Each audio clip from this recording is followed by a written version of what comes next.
Cuando nosotros nos entregamos a Cristo Jesús, pueden ocurrir dos cosas. Y en ninguna de las dos significa que Dios ame más a una persona que a otra persona. Por ejemplo, cuando alguien se entrega a Dios, es posible que tenga más problemas, más situaciones difíciles. Pero otra persona puede testificar, desde que yo me entregué a Cristo Jesús, mi vida fue diferente, mi vida fue mejor.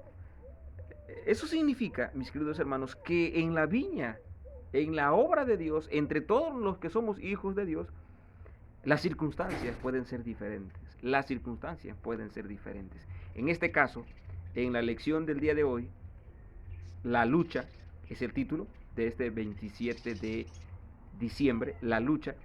Observamos que cuando los creyentes hebreos hablaron, testificaron de su fe, confesaron su fe y al confesar su fe se unieron a la iglesia, observamos que ellos establecieron un límite con la sociedad, con su alrededor, de tal manera que entonces la sociedad no siempre está feliz cuando nosotros nos entregamos a Cristo Jesús. Los demás no siempre están felices que nosotros nos entreguemos a Cristo Jesús. Entonces, nosotros observamos aquí algo bien importante. ¿Qué observamos aquí, mis queridos hermanos? Lo que nosotros observamos aquí es que Dios es el que a pesar de todas las situaciones siempre estará con nosotros en medio del gran conflicto que nosotros podamos estar viviendo. Y la pregunta que vamos a contestar en esta hora es, ¿cuál fue la experiencia de la audiencia de Hebreos después de su conversión?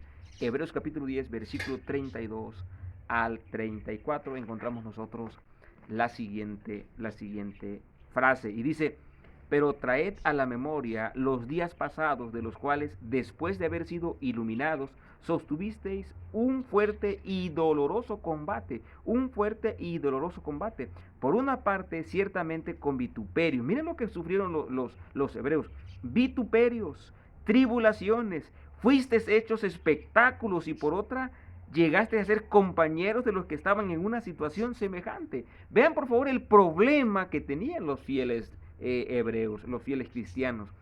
Ellos sufrieron vituperios, ellos sufrieron el desprecio de las personas, ellos pasaron también por tribulaciones, de tal manera que fueron hechos espectáculo a toda la sociedad que vivían entre ellos. Y el versículo 3 del capítulo 13 de Hebreos dice: acordaos de los presos como si estuvieran presos juntamente con ellos, y de los maltratados como si vosotros estuvieran en su mismo cuerpo. El apóstol está diciendo aquí: señores, ustedes tienen que analizar algo, ustedes tienen que recordar algo. Sus hermanos, sus compañeros de milicia están presos, están encarcelados por ser fiel a Dios, están pasando momentos difíciles por ser fiel a Dios. Por favor, acuérdense de ellos,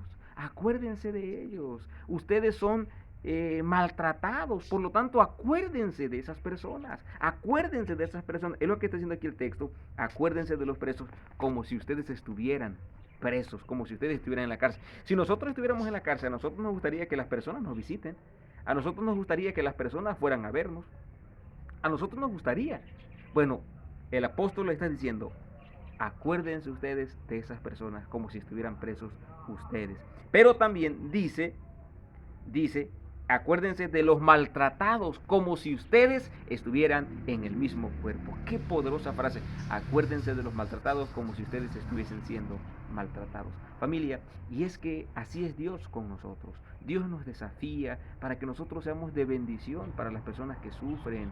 Pero sobre todo, aquí el contexto es: los fieles de Dios, los cristianos, los fieles de Dios, pasan por desafíos, pasan por tribulación, pasan por angustia. Y entonces el apóstol nos dice: acuérdense de ellos.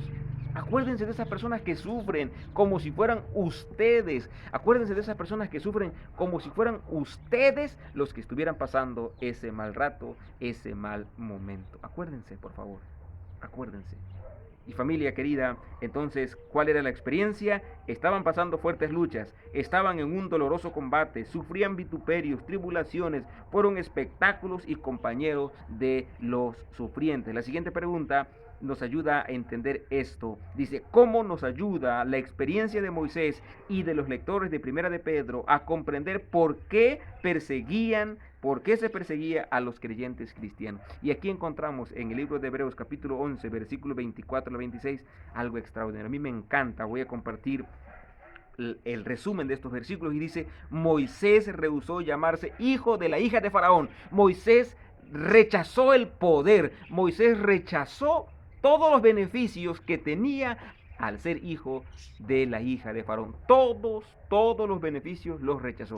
¿Por qué los rechazó? El mismo texto nos dice, prefirió ser maltratado con el pueblo de Israel. Moisés no tenía necesidad de ser maltratado. Moisés no tenía necesidad de andar sufriendo en el desierto. Moisés nunca tuvo necesidad de andar batallando con un pueblo tan desobediente y tan necio. No.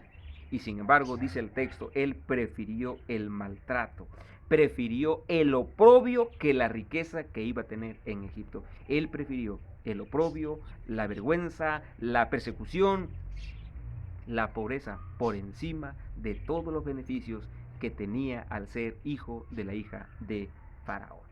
Por lo tanto, mis amados hermanos, es extraordinario ponernos a pensar en esto, que Dios, a su debido tiempo, nos va a dar el premio, el galardón.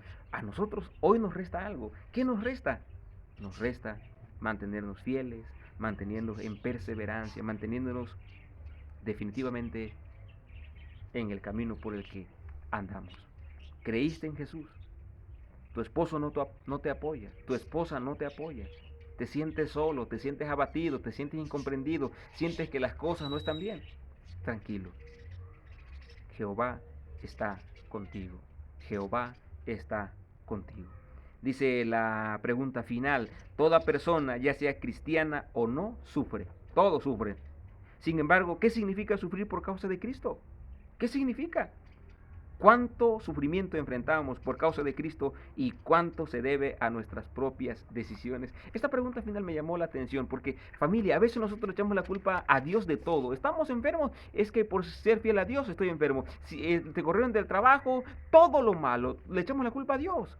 Y sin embargo, muchas de las cosas que pasamos en la vida no vienen como sufrimiento por causa de Cristo, sino llegan a nosotros por causa de nuestras malas decisiones.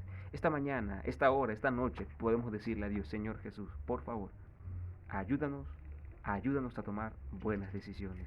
Y la mejor decisión es dejarlo todo y unirnos con el pueblo de Dios. Unirnos con el pueblo de Dios. Así que, familia querida, que mi Dios te bendiga, que mi Dios te ayude y por favor sigue perseverando, sigue perseverando, sigue perseverando porque lo mejor está por venir, porque lo mejor está por venir. Que Dios te bendiga en este día, que Dios te conceda siempre su gracia maravillosa. Hasta pronto.